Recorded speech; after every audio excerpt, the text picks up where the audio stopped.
The most absurd thing about 2023 is that this year is so good for games that in the middle of the year it is possible for us to make a video here about the 7 best boss fights that we had this year, and yet many of these fights can even be remembered a long time later because they are very epic. They really marked, and today we are going to talk about about boss fights that we have faced in 2023 so far, and that they are very good and many very memorable, right? So leave your like, subscribe. Let's go. Let's start with Wulong Fallen Dynasty's Lu Bu. This boss marked the game a lot, because he is the most difficult boss in the game. He is a bit of an absurd power spike, so much so that after I faced Lu Bu, I was waiting for a bigger or higher challenge from him. And I didn't even have a final boss. Lu Bu, without a shadow of a doubt, is one of the most difficult bosses created in the Souls-like games. I think we can put it that way, maybe. This boss here, which is inspired by a Chinese character, I think it really existed. He is extremely powerful, he uses a horse that keeps surrounding you. And he also comes down from the horse to cause you several attacks. The big problem with this fight is that when he is in the form of a horse, it is very difficult to hit him. And it turns out that this fight is almost that you have to eat a lot of the game's parry. Otherwise you end up screwing up. Other fights that you can have a little more time to breathe or dodge the boss. Here it is very difficult because of the use of the horse that you can't be punishing the boss when he attacks you because he is always a little far. I think that's the big problem with the difficulty of this game. It doesn't matter, the game has a co-op where you can call some characters that are controlled by the computer. It doesn't matter, they die the same way, you suffer. This fight here left my fingers hurting and some good attempts until I finally defeated this boss. And I almost screamed of happiness because he gave me a lot of work. A very epic boss, especially because of its difficulty. We have the Wesker from Resident Evil 4. And man, Resident Evil 4 is hard to choose. Which is my best boss fight of the remake because they are all very interesting. I mean, most of them are very interesting. I don't like Sega very much. But in general, the boss fights of the game are very interesting. I was very in doubt between the fight of Verdugo, for example. But why did I choose our dear Krauser here? Because thanks to the addition of Perry in the Resident Evil 4 remake, they managed to make a fight that I believe was the fight that was supposed to be in the classic Resident Evil 4. Which is the X1 of Faquatia between the two characters. And thanks to Perry's addition, this fight was in the proposal that was supposed to be. You fight most of the moments against him using your Faquatia. In the classic, in many moments, we didn't use it. In fact, many didn't even use the knife, it was simply in the same area that the game gave you the possibility. And I sometimes risk saying, did they think of putting Perry in Resident Evil 4 just for this moment? Where we would face Krauser? I don't know, but it's interesting to think that way, maybe, but I think it was very cool in relation to the remake. It was a good change, and the fight against Krauser was very fun, being for me, the best boss fight in Resident Evil 4. And why not? From the year until now. Bahamut from Final Fantasy XVI. I can put one more FFXVI boss if I wanted to in this list because I think it's the game that has led, so far, good boss fights this year. The boss fights involving the acorns in this game are very epic, very cool, but Bahamut's, I think it's the one that caught everyone's attention the most because it is extremely exaggerated and very crazy. In addition, the theme of the story, which involves Clive's mother and such, is a very cool part that I like about the story of the game, and even involves this boss fight that works very well. Here Clive joins Phoenix and Ifrit to face Bahamut.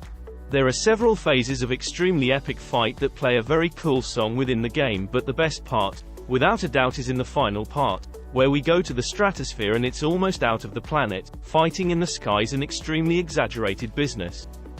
It reminded me a lot of Az's Wrath, which has a thing about this Bayonet, which is those extremely senseless and exaggerated fights, which is everything we like. This fight is very cool, and each time it evolves until it reaches an extreme epic, which is to stay in space fighting. Bahamut's fight is phenomenal. One of the best fights of this year, and certainly the best fight for me of Final Fantasy XVI. Another fight that, bro, what a beautiful and epic thing, is that of Ganondorf from Zelda. This fight has several phases, And if you don't want to see it, go to the bar that has the mark, skip to the next game to not ruin your experience. Because this fight here is very cool, it evolves and gets more and more epic. You have the first phase of Ganon, which I think is very cool, right? Then he gets a little more buffed. It's a very cool fight here. This fight was very cool. You end up having to be very efficient in dodging, because if you don't stay, you end up being very beautiful by Ganon. So man, it becomes a very beautiful fight, very cool. But without a doubt, the final phase, that Ganon becomes a dragon. And you ride on the other dragon, who played knows who this dragon is. And you jump from dragon to defeat Ganon. Wow, what an amazing deal too, man. I think that in a 1v1, FFXVI, Bahamut in this fight, they can face each other in a way of quality and being epic. Amazing, I really like these two fights here. And this one from Ganondorf, at the end he's saying, "Bro, what an amazing fight." I was like this, looking at the TV screen with a shining eye, because it was extremely amazing.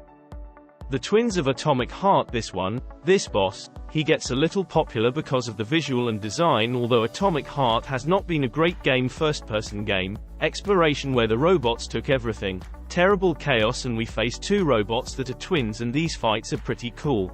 It's a fight at the end of the game and you face these two robots at once, which have blows and a series of blows that you need to defeat them and get rid of them. These robots have an story behind the game which adds a load to this boss fight, but it's a very epic boss fight, well done, the boss's movements, the blows, and such a very cool fight that I think marked a lot this year. But I know you probably only saw this fight because of the design, and I'm watching, my friend. And we have one here that, bro, I want to warn you, if you haven't played Jedi Survivor, the Star Wars game, go to the next game on the list. As I said, it's marked down here, because, man, the surprise of this fight is very good, so be warned, right? When we are playing and we are controlling the series in Jedi Survival, there is a specific moment that they are attacking our base in the game, and then we control it there, and something extremely epic happens. You are there, the doors simply open and the Brave One appears, Darth Vader, and man, this fight here, man, I spent all the time vibrating and complaining about the game, because it is very difficult to, man, this fight here, Darth Vader is very strong. He is right at the top, right? The series is not far behind, it can fight a lot against him, and man, each evolution of this fight is getting more epic. The scenes, Darth Vader talking, man, I think it's phenomenal, I think it turns and moves, I repeat, this boss fight, I see her videos because I think she is very incredible, man. The series only didn't win this fight because of the script, right? Darth Vader can't die here, otherwise it's over with Lucas' whole universe. But it managed to give a good lesson to Darth Vader. Darth Vader gave a slight blunder coming out here, which shows that the series is incredible, right? This fight here, bro, top fight games, I couldn't help but vibrate with this fight here, man. It's absurd. To finish, we have our cute Hyper Rush, our rhythmic hack and slash game, which caught everyone by surprise this year. And it's a game that, why not, has several bosses that you fight in this game, right?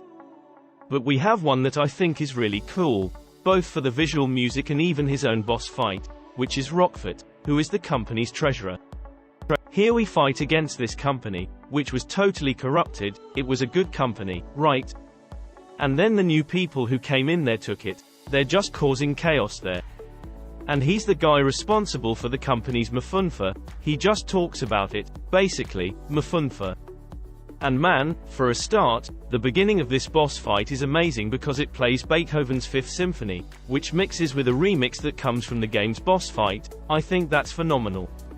The second point is that the design of this boss is very cool. It turns into a giant robot in the shape of a wolf, which is very cool. And the boss fight has several phases that are getting really fun until we fight him in the style of Uncle Patinius. Total money on the floor, a lot of coins until we eventually defeat this boss. A very cool boss fight, especially because of its soundtrack and visual of the boss. I really liked this fight here. And my dears, this is the video. I hope you enjoyed it. Leave here in the comments which ones you think are better and which ones I didn't comment on that you like too. A big kiss, a big hug, a kiss on the lips. Until next time, and bye.